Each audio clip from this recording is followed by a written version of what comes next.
All millers are proficient in the dark arts. Often they're also in the direct employ of the devil. Now that's a fact.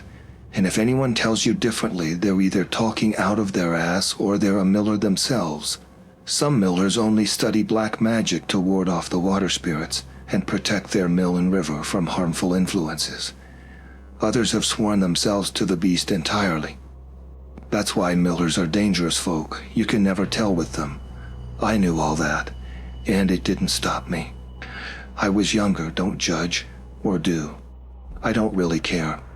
Jacek came to our house one autumn day not long after I'd turned 19. I remember sitting out on the balcony, drinking in the golden sunlight weaving through the red leaves of the trees outside our house. Casimir was sitting behind me on my bed.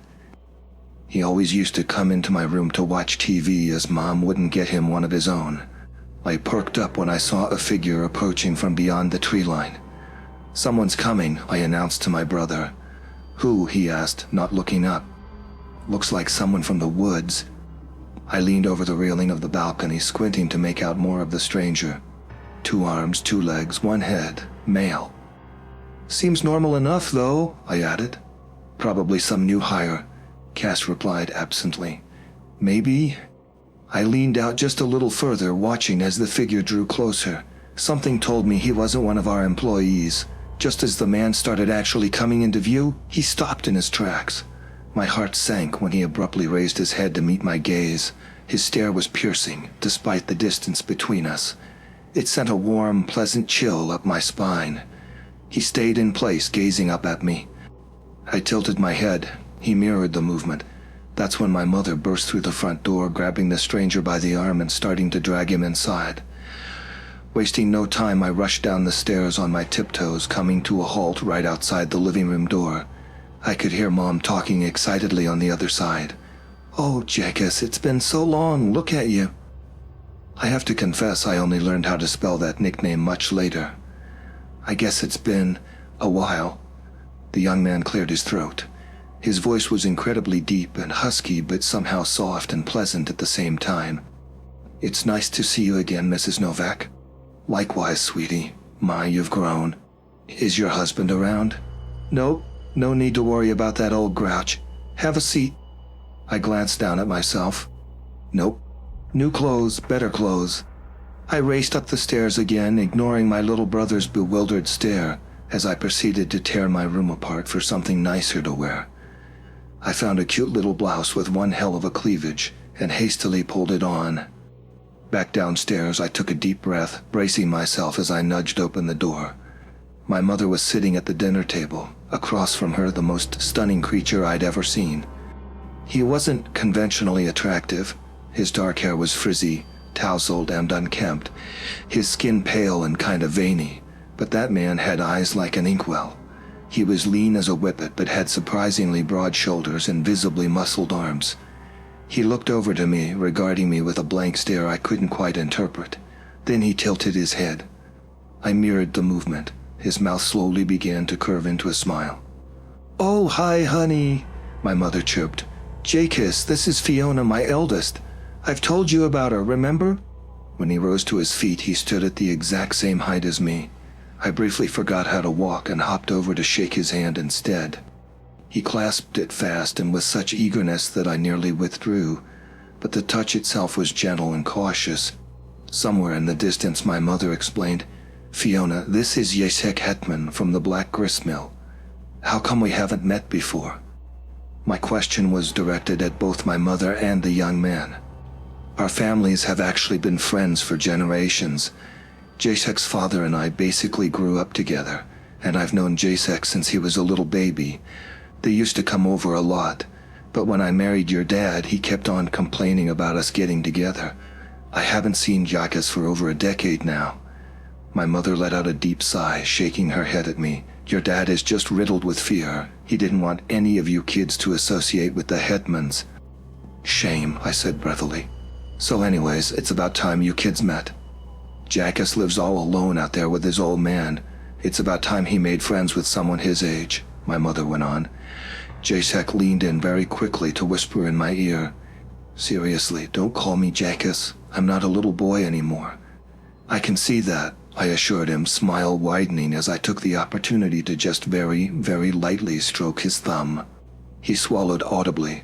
Good. Say, why isn't your father with you? I miss that guy, Mom chimed in. Jacek straightened up, his cheeks losing a bit of their color. Oh, he's dead. That's why I came here. Figured you should know. Mom let out a sharp little cry. Tears began to spill from her eyes as she started sobbing uncontrollably. I was speechless. The way he delivered these news flatly and without even blinking had really thrown me off guard. That's horrible. God, I'm so sorry, I pressed out, my overloaded mind struggling to adapt to the mood change. I'm all right, he replied with a shrug. He's been sick for a few years now. I was expecting it. But now you're all alone out there, Mom protested, losing herself in a fit of sobs. I miss him, but I'll be fine. He sounded sincere. Walking over to my mother, I wrapped a comforting arm around her. Jacek regarded us, looking distinctly uneasy. I'll leave you to it, he muttered. Just as he passed me, he leaned in once more, speaking again in that quick, hushed voice. Meet me outside. I swallowed. Had I heard that right? As he went for the door, he pointed out at the garden, silently raising a brow. I nodded. I stayed inside to comfort my mother for 5 more minutes before inconspicuously withdrawing myself and following Jacek. Stepping outside, I spotted him clinging to the trunk of one of our trees like a big squirrel. I hastily jogged up to him and he dropped to the ground. Hi, he said, looking a little flustered. Hi. Okay, so I meant to approach your mother about this originally. She's always been like an aunt to me, but when I saw how emotional she got, I didn't want to burden her any further, so now I figured maybe you could lend me a hand. I shamefully pushed back an obscene yet intrusive thought about lending him a hand. It's about my father. Don't fuss now, okay? Jacek coughed softly. The thing is, he didn't die of an illness. What do you mean? I asked with a frown. Something killed him, and I might not be the type for mourning, but all the more for payback. His voice had somehow gotten even deeper. How do you mean to exact that payback? A ritual, simple enough. I have everything I need except virgin blood. I flushed. Sorry to disappoint, but I can't help you with that. He gave me a puzzled look before awkwardly clearing his throat. Common misconception, actually. Virgin blood simply means blood that hasn't been used for another incantation or rite before. I perked up. Oh, well, that I've got. And you'd let me use it. We'd have to meet up again at my place, though. Make sure to wear some sort of religious symbol. Oh, and I would have to cut you a little bit. I won't mind, I promised, inching closer. He stifled a shivering sigh, nearly succeeding. I'd be very gentle, too, he added in a lower tone. We parted on that note, and I ran for my room, shoving Cass off my bed and burying my face in my pillow to scream into. Now, you'd think my demeanor rather childish for a 19-year-old, but you have to understand just how this man excited me. Of course, I didn't know how to interpret the whole thing with his father. He didn't seem to be grieving, but perhaps he was simply in a bit of a volatile state. Maybe he was keeping his sadness to himself. I swore to myself that I wouldn't try anything. Jacek came to pick me up around nightfall. Having snuck downstairs, I waited for him outside. He appeared without making a sound. How he did so was beyond me, seeing as our lawn was blanketed in dead leaves. Are you ready? He asked quietly. I nodded, holding up the cross on the necklace I was wearing to show him I hadn't forgotten. Off to the old grist mill we were. I wasn't sure you'd actually show up, Jacek admitted. Why's that? I don't know. I feel like I kinda gave off a weird vibe earlier. I'm not usually around girls, you know. Except for the mermaids, maybe. But they don't count. I didn't even know there was a mill in the woods, I remarked. Why doesn't my father want me around you? Your mom says he's wary of devil worshippers. I stopped in my tracks. Of what now? The mill belongs to the devil. We just work there for him. Jacek turned to look at me. I'm sorry, should I have said something about that earlier? I just figured you wouldn't mind. Your mom doesn't, even though she wears that cross. I don't mind per se, it's just surprising. Haven't met many millers yet, have you? I followed him nevertheless, and I was rather astonished when the mill came into view. It was the first time I'd been to that particular part of the forest. I've already described the building itself in a previous post of mine, but the black structure looked even more intimidating at night. Despite there not being any water pushing it, the big wheel was turning laboriously. I knew then not to question it. Jacek held the door for me. "Everything's ready. Sorry if it's dusty, we never clean." He led me up the stairs into what looked to be his and his father's living quarters.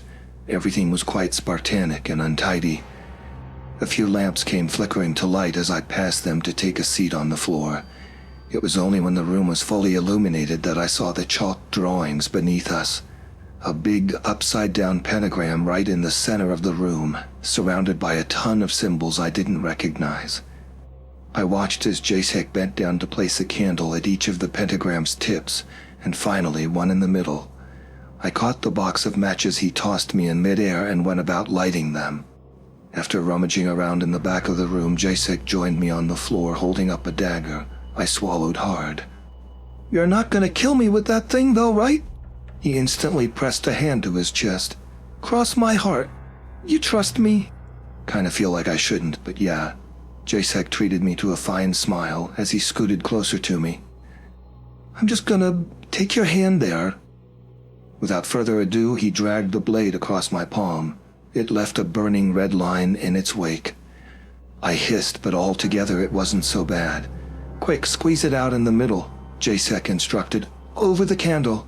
I crawled forward and obediently let the blood trickle onto the dancing flame. Pumping my fist, I pressed out as much as I could before pulling back and licking off the rest. I was about to turn to face Jacek again when suddenly all the lights in the room went off.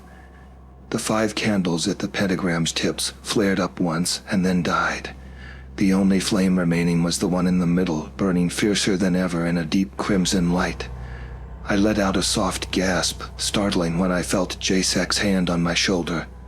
"It's working," he whispered. "He's coming now." Pressing the dagger into my hands, he added, "Keep this on you for later." I was starting to wish he'd at least given me a briefing before all of this. The floor beneath us started to shake hard enough to send the furniture bouncing. Jacek pulled me away from the pentagram, pointing at the door. "Once he's here, sneak over there and shut that door," he whispered. "Stab him when the time is right." The earthquake knocked over the candle, and the fire started spreading, quickly filling the entire pentagram but not reaching any further than that. I couldn't feel any heat emanating from it. The flames kept on rising, and suddenly somebody stepped out from them as though climbing through a trapdoor. As soon as the person had emerged, the fire died down, leaving no trace. It was a guy in a weird-looking red tunic, complementing his wavy ginger hair and heated face. He was immensely wrinkled. Not the kind of wrinkled you get when you age. He looked more like someone had taken a skeleton and dressed it in a wide and ill-fitting suit of skin. I physically recoiled at the sight, so this was a demon. It had to be. I had never seen one of those before, and the encounter far exceeded my expectations. Merely looking at this creature masquerading as a human instilled in me a primal, deep-reaching kind of fear, the sort that really turns your guts inside out. Thankfully, the being didn't seem to notice me at all. "Jacek Hetman," it gurgled out. "Why did you call on me in such a way?" "You know what you've done," the young miller replied evenly, jutting his jaw. "Your father went too far. He laid with my wife. I had some questions." "Dude, I don't care," Jacek said flatly. "He was the only kin I'd left. I called you here so you could make it up to me." The demon let out an incredulous laugh. "You gotta be kidding me." Jacek gave me a sidelong glance, and I began inching towards the door, my knees nearly buckling every step I took. "So you're not going to apologize?" he asked the creature. "You're killing me, boy." "Not yet, I ain't," Jacek answered. And it was at that moment that I slammed the door shut. The demon spun around. His twisted features began displaying something akin to anger. For a moment I was a bit confused, but then I realized that there was another chalk drawing on this side of the door. It had been open when we arrived there, so I hadn't seen it at first. An upturned pentagram. The demon let out a high-pitched growl but quickly caught himself. "What are you doing, Jacek?" he asked exasperatedly. "I just didn't want you to leave so early." "So now you're locked in here with me. What for?" Jacek shrugged, raising both hands as he began striding up to the hellspawn with a cheerful grin on his face. The demon tackled him before he could get any closer, pressing the squirming youth to the floor. "You forget yourself, boy." "Fiona, now," Jacek called, and I charged at the struggling pair, not hesitating to jam the dagger into the creature's back. That ended the fight in an instant. The demon let out an ear-piercing cry as his body crumbled into dust. I was trembling all over. Jacek's chest was heaving as he patted down his clothes, staying on his back for a little while to catch his breath. "It actually worked," he exclaimed, a joyful glint in his eyes. "Wait, you weren't sure it would?" I asked breathlessly, losing my grip on the dagger as it slid through my sweaty fingers. My head was reeling. It was a 50-50 kind of chance. He pushed himself up. "Frickin' hell, but we did it, Fiona. You were so good." He looked at me with sincere admiration. "Are you kidding me? That was terrifying. And you weren't even sure we'd make it?" Relax, I'm sorry. You were never in any danger, though. That cross around your neck, he couldn't see you 'cause of that. He was from the hellsphere of wrath, and you know how they say fury blinds you." He trailed off. "It's kinda a whole thing. I could tell you a lot about hellspheres, though, if you want, sometime. I'll think about it. You want me to walk you home? I'll find the way, thanks." "You mad or something?" "No." "Well, that was a straight-up lie, wasn't it? Look, I'm sorry, I should have told you beforehand. I'm just gonna go now." He sat up, looking sorely uneasy all of a sudden. "Are we good?" he asked, genuine concern creasing his brow. "Sure," I muttered flatly. Then I repeated in a clearer voice, "Sure," adding a smile. "Good. That's good. I wouldn't want to—" He swallowed. "I wouldn't want to upset you." "Oh yeah, well I am kind of angry. You really should make it up to me, you know." It was a relatively flat statement, but despite my lack of emphasis, he knew exactly what I was hinting at. His jaw dropped. For a moment he looked like a fish, inky eyes big and incredulous. He opened and closed his mouth a few times in silence. I grinned very, very widely. "Okay then, bye-bye." Regaining his ability to speak just a little too late, he called after me, "Hey, I took your blood virginity," laughing as I shut the door behind me. That was my first encounter with Jacek. Only the first. You didn't think that was all, right? He was definitely crazy, but it didn't take long for my caution of him and his black magic to be overruled by my attraction to him. I didn't want to be too obvious about it, nor too forward. I told Casimir about the whole thing, and he was only too happy to assist. Thus, when winter came and froze the Twin Lakes, we went practice our figure skating right there by the Black Mill. I always pretended like I didn't see Jacek watching from his window, just for the fun of it. Just to remind you all, this happened when I was 19. It's sort of a continuation of what I told you about last time, and like it says in the title, this is going to explain why I'm always in a wedding dress. I know some of you have been aching to hear about that. I had just met the son of my mother's deceased childhood friend, namely Jacek, the new lord of the Black Mill. My feelings towards him were complicated. For one, he scared me shitless, but he was also the hottest guy I'd ever met. I was rather certain he liked me, too. My little brother and I always went ice skating on the lake by the mill, the sole reason being that Jacek would see me. He would watch us every time, keeping his distance for courtesy's sake. I'd meet his gaze, show him I knew, but nothing more. One time he actually waved to me in that come-hither kind of way, and all I did was shake my head. He went back inside, slamming the door so hard that the sound reverberated across the Twin Lakes. That day, I waited until dark to return to the mill. I knocked on Jacek's door, and though it took him a while to answer, the look on his face was well worth the wait. "Hi," he said. "Hi." Silence, then, "Fiona, what are you doing here?" Saying hi. That's it? Fiona, it's 2 a.m. You're in the middle of the woods. Aren't you cold?" Freezing. I smiled, hearing him swallow when the gears started turning. Making haste to step aside, he held the door open for me. It's really much warmer in here. I walked past him, hugging myself. Still kind of chilly. I have a bed too, Jacek suggested readily. Said bed wasn't much more comfortable than the floor, a comparison founded on factual evidence. 2 days later, we tried mine instead, and thus, Jacek climbing up the wall of the house and onto my balcony at night became a regular occurrence. Though he was a few years my senior, he hadn't been with another woman before. Not too surprising, all things considered. So let's just say I had some explaining to do, but feeling wanted by him was the most intense sensation I had experienced since my soul had run off on me. He knew I'd been crazy about him from the start as well. Sharing this deep admiration for one another was amazing. We got along great on a personal level, too. He introduced me to the hellhound he'd summoned for company, and taught me some basic spells that weren't necessarily black magic, just useful, not unholy witchery.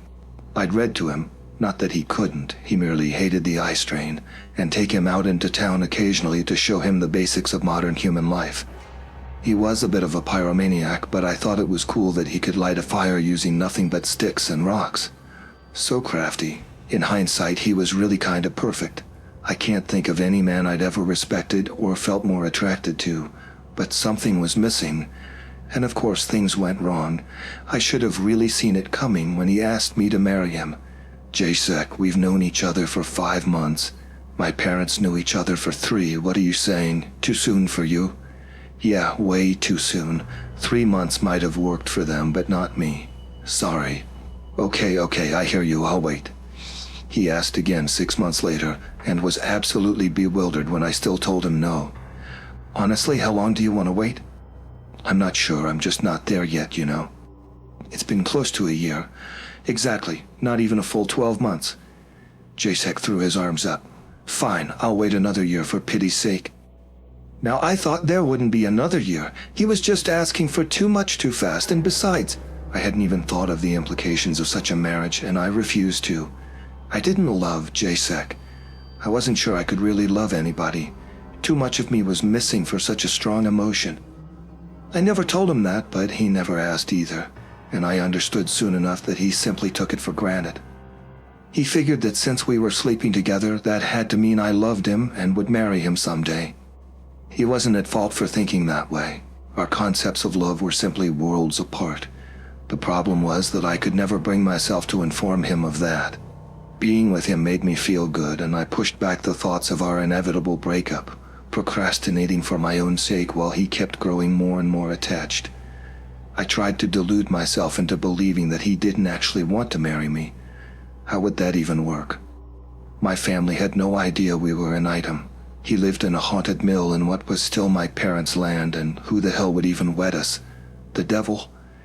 He just had to know all this, right? He had to know we could never be for real. Well, he didn't.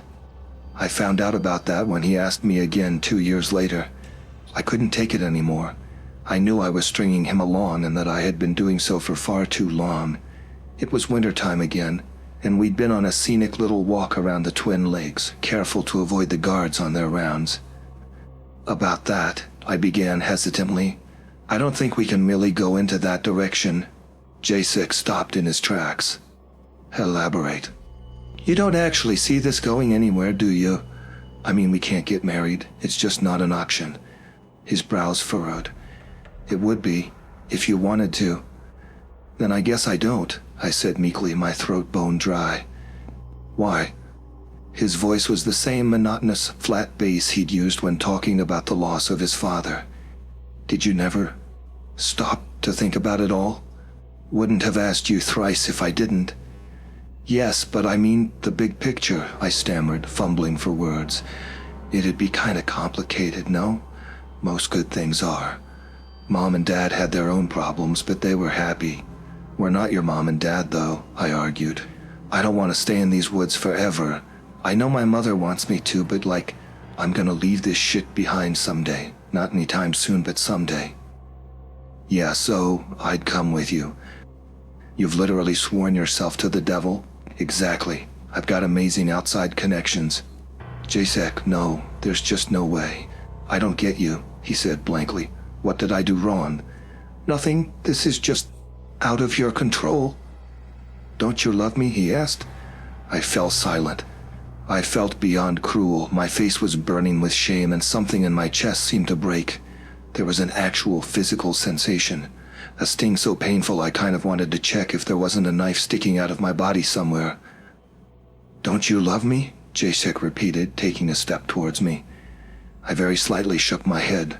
Then I was treated to a thoroughly unwholesome sight. I could actually make out the second his heart broke. It was this single awful moment when his eyes flew open, and all his features seemed to derail. "Freaking hell, Fiona, it's been 3 years." Hot tears started rolling down my cheeks. "I'm sorry. You never thought to mention any of that? I thought you just needed more time." He started sputtering, pale face turning red as his shoulders began to tremble.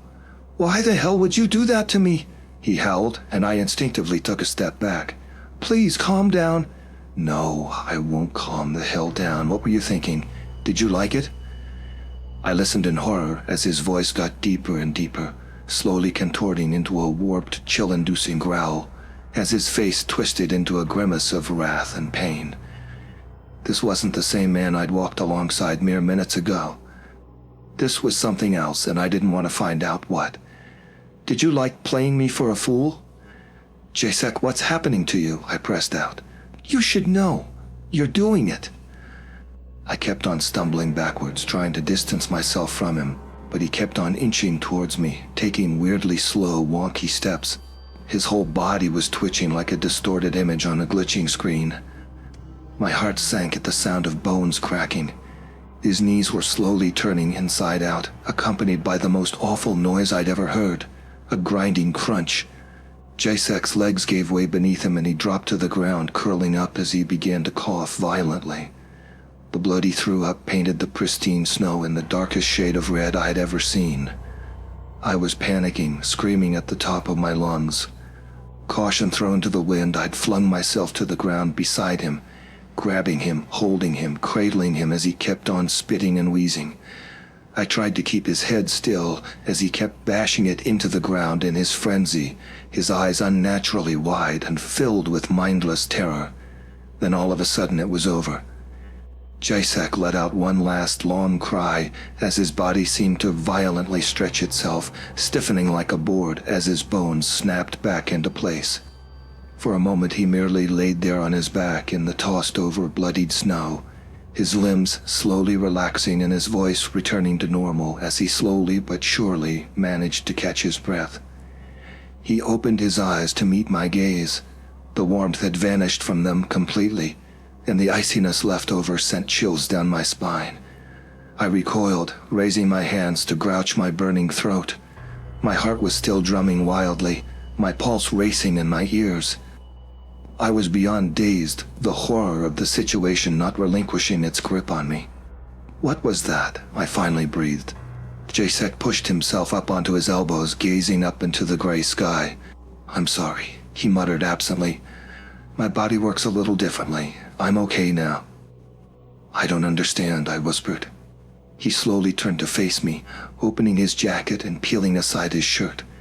I froze in my spot.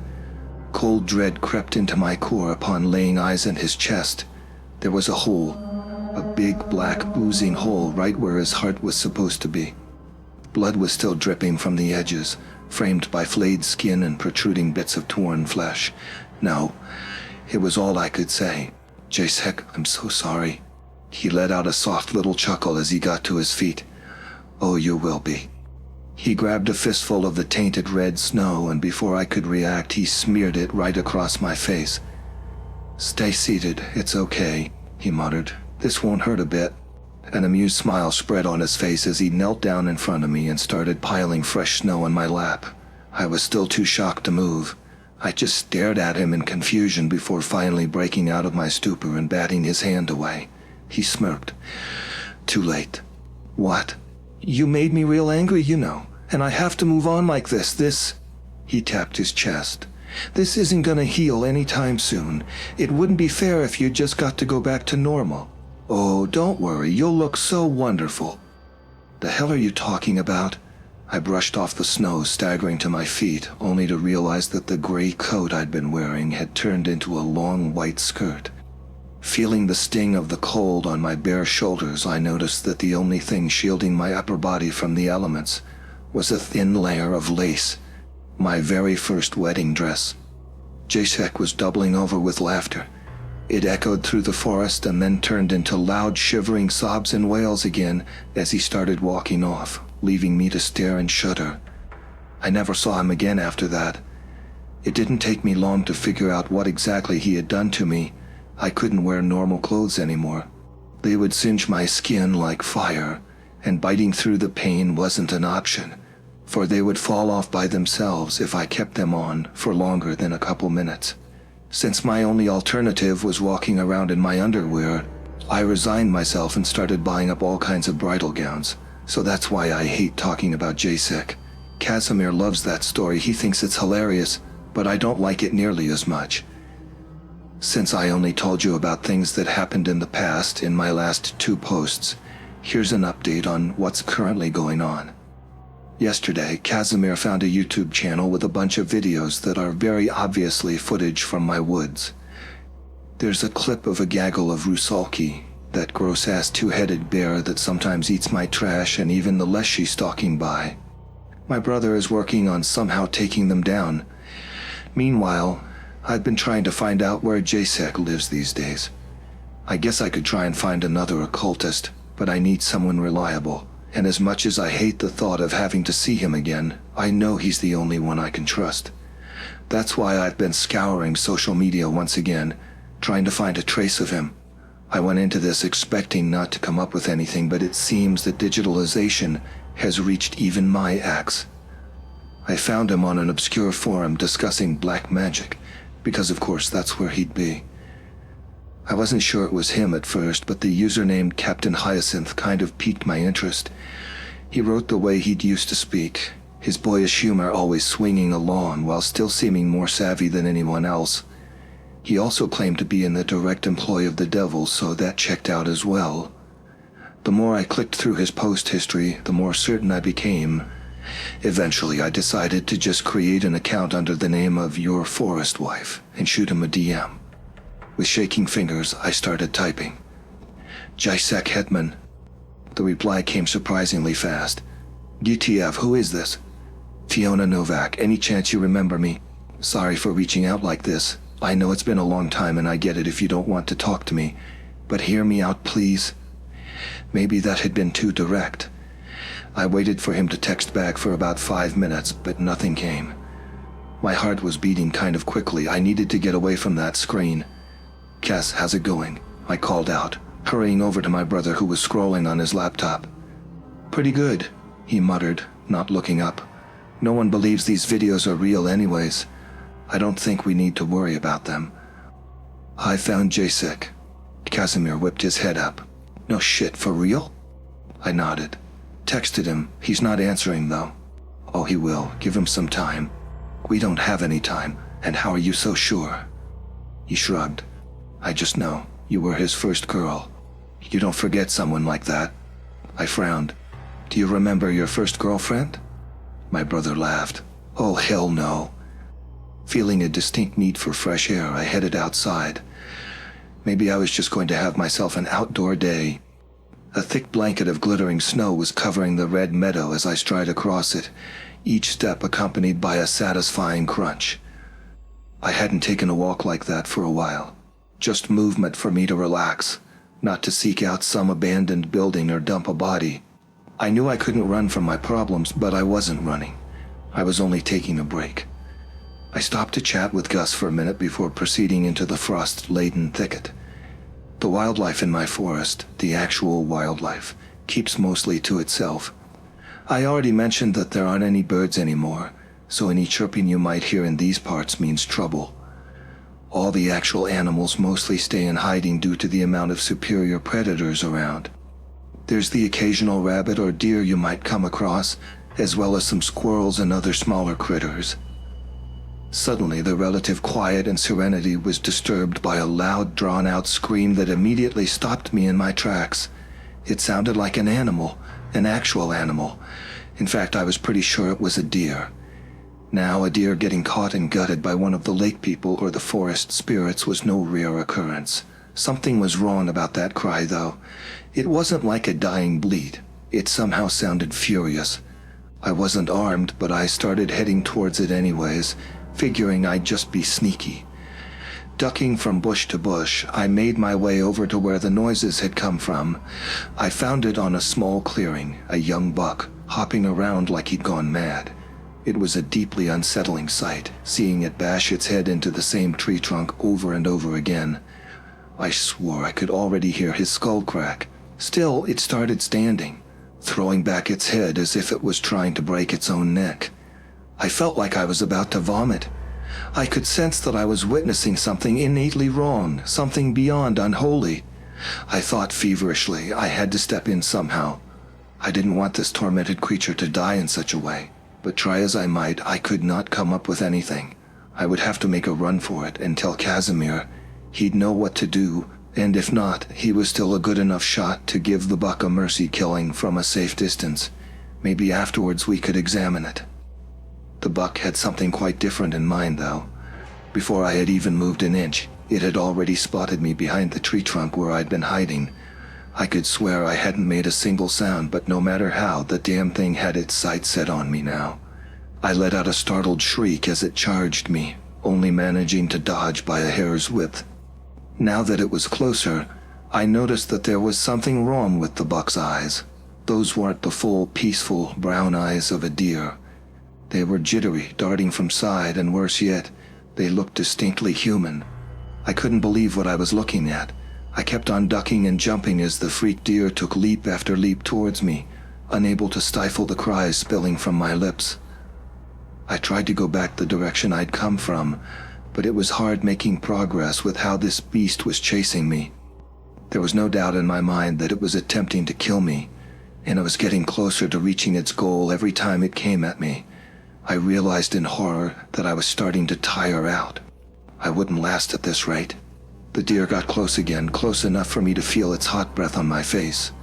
Just as my mind was starting to wrap around the prospect of meeting my death on a forest walk of all things, something came crashing down on the frenzied deer. Blood spattered, hitting my skirt. At first, I thought it was a falling tree, only to realize that it was a much more animate being. The leshy, having thrown himself into the buck with the full weight of his own enormous body, slowly drew himself back up, revealing the crushed carcass beneath him.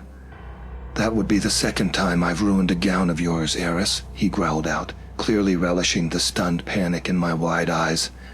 Still frozen in shock and bewilderment, I watched as a strange gray cloud rose from the cadaver, quickly dissipating. What the hell was that?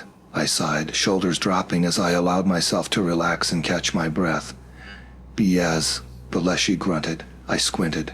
"Sorry, I didn't quite catch that." "None of your concern. Stick to your task, wench." "Hold up, you know something." I instantly regretted my demanding tone when the enormous creature turned back to face me, bringing his snout dangerously close to my face. The leshy's heated breath rose up into the air in cloudy puffs, and I held his glowing gaze for a moment that terrified me just as much as the encounter with the mad buck had. He didn't say a word. My unease mounting in the silence, I ended up averting my eyes, swallowing audibly as I took a step back. "I'm sorry, sir. Run along before I forget myself. Now I'm a fully grown woman, but the Lord of the Woods could make me piss my pants any time." I was therefore all too eager to obey, only daring to slow my step when I was sure the distance between us was sufficient. There was obviously something the leshy wasn't telling me. That in itself wasn't much of a surprise, but I could tell that this was different. Whatever had happened to the deer, it had seemed to worry the wood demon. If indeed he was capable of feeling such an emotion, he sure had been reluctant to speak up about it, and seeing as he normally can't get enough of his own voice, that made things rather strange. I came across Fergus again on my way back and cadged some coffee from his thermos. He could tell something was up, but had the grace not to ask. Say, how long has it been since you've been working for us? I swear you were already here when my mother was still alive, I remarked, sipping from his cup. Oh yeah, he said, smacking his lips. It's been a while. I'm glad you're still around, I told him earnestly. Long as you don't think I'm getting too old for the job, Gus laughed and I snorted. Bullshit. How old even are you? Like, barely 40, right? I'm 57, you liar, he said affectionately. Not to put any pressure on you, but just so you know you're going to be missed around here when you leave us. I should hope so, but don't worry, I'm not quite done yet. This was my first job and it's gonna be my last. Don't say that, the forest might misunderstand you. Oops, he covered his mouth with his palm. Wouldn't want that. When I got back home, I tried to set my mind on the task at hand again. Whatever had happened out there probably had nothing to do with all of this. It had only been the usual forest strangeness. I had almost died again. Nothing out of the ordinary. I'm living on borrowed time over here anyways.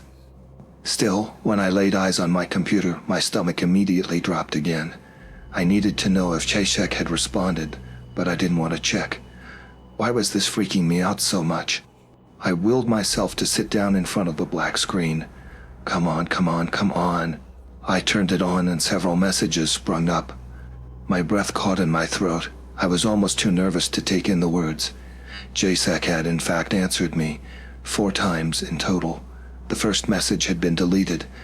The 3 that followed lifted a weight off my shoulders, though. Ignore the one above. I was just really surprised, so I said something stupid. So, to what do I owe the honor? You need something, don't you? Okay, scratch that. How are you doing? I'm sorry, I'm really trying not to sound catty. I let go of a deep breath, bracing myself. Did you cuss me out at first? You totally did, didn't you? The response popped up immediately. Not really. I was just being dumb. Good news for you, though. I'm doing crappy. I'm just gonna go out on a limb here and assume you're still practicing magic. He didn't send an actual answer, just this one emoji with the sunglasses on. I definitely need your help. I'll pay you too. Help is in advice or I gotta be there. You'd probably have to be here. Radio silence. I bit my lip. I totally get it if you can't, I added. Or if you don't want to. Okay. The text arrived at the same time I sent off mine. I'm coming, I'll hurry. Think I can be there in a day.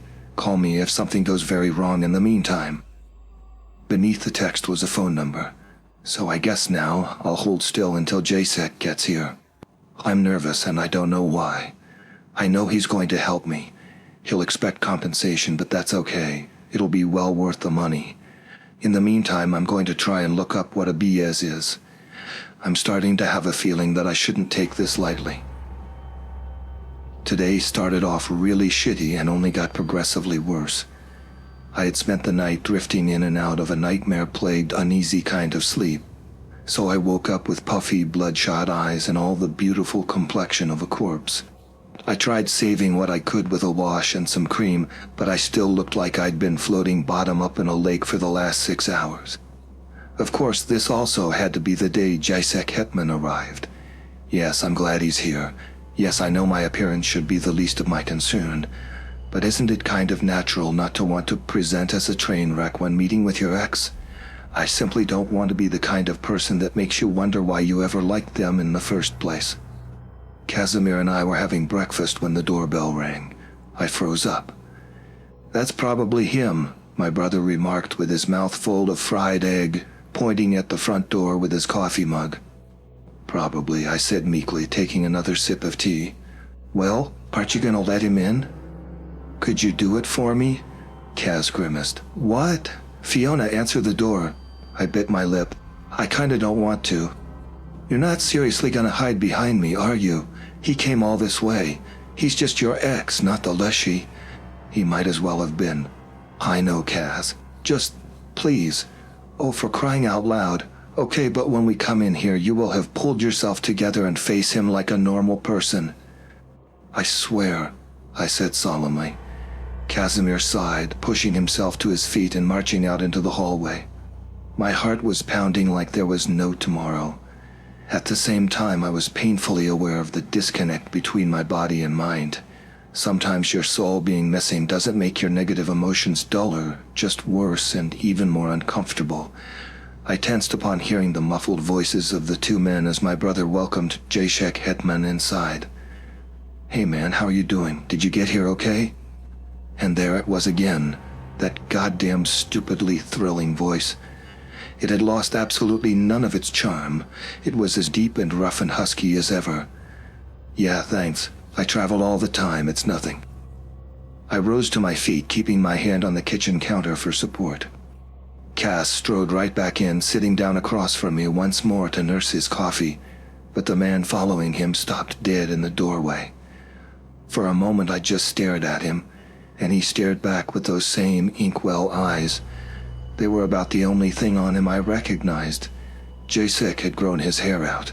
It hung just past his shoulders in thick black locks, perfectly matching the neatly groomed full beard he sported. This had to be illegal or something. Why was this what I was thinking about right now? He held my gaze, slightly tilting his head. I mirrored the movement. "Is either of you two gonna say anything, or should I start?" Casimir asked from behind me, which was when I realized that we'd been standing in total silence for like a full 20 seconds. I opened my mouth to speak, producing nothing but a dry croak. I cleared my throat to begin again. Hi. Thank you. So much for coming. I wasn't sure you'd go through with it." "Why's that?" "I just felt like I gave off a weird vibe online, you know," I admitted. "Nothing wrong with that. It was a weird situation." He shrugged off his fluffy coat, hanging it up on the wall only for it to fall right back down. He chuckled awkwardly, bending down to pick it up. "Don't stare at his butt. Don't stare at his butt." "All right then. What's this about? Has to be a huge scrape you're in if you've decided to look me up. For the first time in over a decade." The last part came out through gritted teeth before his voice trailed off. "Should I have looked you up before?" I asked haltingly. "What? No, of course not." "So we don't like each other?" "Not one bit," he said breathily, regarding me with oddly soft eyes. "I wouldn't have called you if it wasn't important, and you're the most capable magician I know. Also kind of the only one, but I left out that part. If you want money, we can totally come to an—" "Shush," Jacek muttered, waving me off with a flick of his wrist. "I'm not taking your money, and for what it's worth, I'm sorry for what happened back there. Just so that's out of the way. No, I handled it horribly. I kept leading you on, and I reacted like a total psychopath. I shouldn't have done that. I was miserable, and I wanted to make you miserable. I shouldn't have. You were right for blowing up at me, for being angry. I deserved that, and I'm sorry. I don't even freaking mind the wedding dress." He gave me a once-over, straining a smile. "It looks great on you," he offered. "Thanks. Has your chest healed over?" "No, but thanks for asking." Silence. Casimir let out a low groan. "All right, guys, I'm just gonna step in before this gets awkward or anything. Let's have a seat and we'll talk this out and let bygones be bygones, okay?" So we did, and it cleared the air a little bit. Jacek was clearly just as uncomfortable in my presence as I was in his, but he seemed surprisingly eager to assist us. "Do you still have the note?" he asked, and when I handed it to him, he examined it very closely, turning it over, smelling and ripping at it. "Here's what we can do," he said, finally rising from his seat. "We're gonna need your fireplace." Cass was on his feet in a heartbeat. "Great, I'll get it started." "So, who is that guy?" Jacek asked under his breath after a short period of silence. "Oh, I never said Casimir's my little brother." "Huh, the kid who walked in on us that one time?" "The very same," Cass commented over his shoulder, shuddering at the memory. "Fire's going. What now, Captain?" "Fiona, the note's made out to you, so the action's on your part. The cool thing about fireplaces is that they do things your normal heaters just can't." Jacek rose to his feet, walked over to the crackling fire, and motioned for us to follow.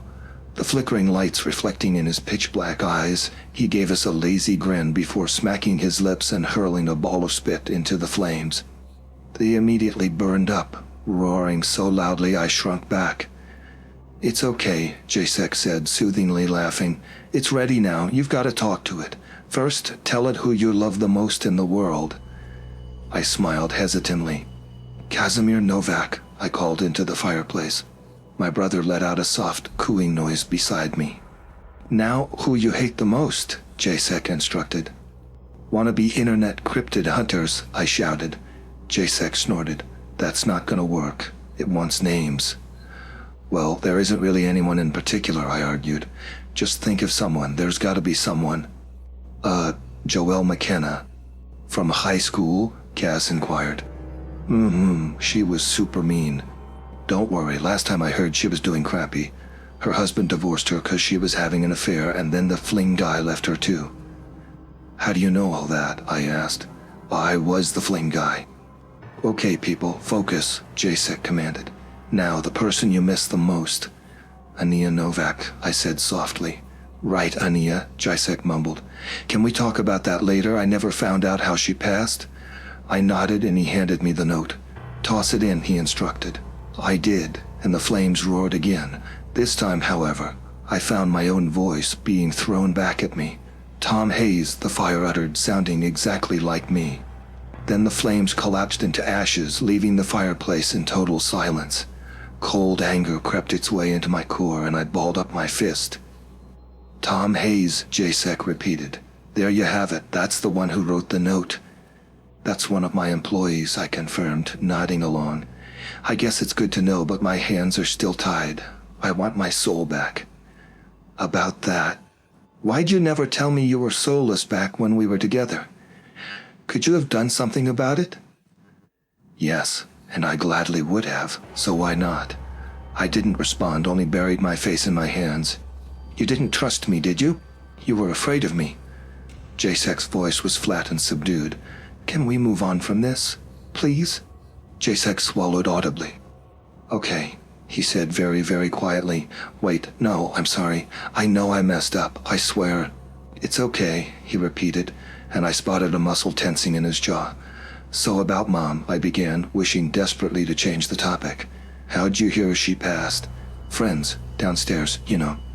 He held both his index fingers to either side of his head to indicate horns. We got comfortable on the sofa again, and Cass joined us with something to drink. Resting my hands in my voluminous skirt, I cleared my throat. Jasek, I never meant to keep you away from her. She'd ask about you all the time, and I'd just feel so shitty. I'm really sorry. When he replied, it was with a set jaw and deeply sorrowful eyes. That was on me. I could have visited any time. Sure, I didn't because I was scared of seeing you, but it was still my decision, you know? He took a sip of his coffee. So what happened to your mother? I let out a deep sigh, bracing myself. Here's what I told him. Of course, writing this down allows for a lot more personal reflection, but Jasek got the gist of it as well. My mother was never a meek woman.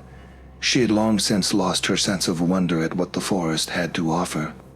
Most of the time, unless one of the creatures we encountered presented an immediate danger to us, it would rather annoy than frighten her. I don't think there was much that ever could truly scare her, and yet she spent the days leading up to her death riddled with fear, slowly going insane within her own four walls. Nothing could have prepared us for how she would meet her end. When the signs began to show, it was already too late. It started with the two of us standing on the porch one sunny winter day, looking out at the tree line and the red meadow in the distance. Mom cocked her head, frowning at something I couldn't see. Eventually, I asked her what she was staring at. There's a face in that tree trunk over there, she said softly, pointing at a large, wide pine. I squinted. I don't see anything, I remarked. Oh, my mother's voice was absent as she let out a soft little chuckle. Sounds like I'm in trouble then. In trouble? Why? The Holderfolk, honey. The hidden people? Should I know them? No one should, she muttered. I didn't think I'd ever have to bring them up to you. Are you okay, Mom? I don't think so. I said nothing more, only hugged her. I could already tell that something bad was about to happen, but I had no idea what we were actually in for yet. The real horror began that same night. Mom had been weirdly quiet the entire time, uncharacteristically so. We were sitting side by side watching TV together when she started mumbling. I couldn't make out what she was saying. It all sounded like freakish, incoherent gibberish. It reminded me of how the Bannock spoke. But with this, I wasn't able to make out any actual words in between. The familiar feeling of dread started creeping up in my chest, but this time it was much more intense considering how relatively mild the situation itself was. This wasn't some kind of ghost thumping around in the house or the Leshy glaring at me with his glowing eyes. This was my mother, acting incredibly strange. "Mom?" I cautiously placed a gentle hand on her shoulder. Her whispering got louder, more frantic, but remained completely intelligible. I broke into a cold sweat. "Mom?" I asked again, even more tentatively. She raised her voice into an ear-piercing screech, her mouth opening wider than I'd thought possible. It lasted for around 3 seconds before ceasing abruptly. Mom sank back into her seat, an empty, absent look on her face. Her chest was slowly rising and falling, shallow breaths slipping through her lips. She then turned to face me. "Fiona, forgive me. You need to forgive, and you need to—" She trailed off, suddenly wheezing for air before leaning in a little closer. "You need to take the fire and the flesh, Fiona." She slumped over before throwing her head back in one sharp, swift, violent motion. A grumbling, rough laugh erupted from her throat. "God, I miss my sons." I was close to tears at this point, shaking like a leaf. I was clueless as to what was going on, but I knew it was not good. I knew it was detrimental. "Marion and Jem," I whispered, trying desperately to wrap my head around what she was trying to tell me. "Everything's going so green," she pressed out, every syllable that left her mouth a hard cough. "For you too, my child. Not now, not soon, but someday. Please, Mom, I don't understand." She fell silent, then got to her feet and started walking towards the staircase, her gait robotic and unnatural.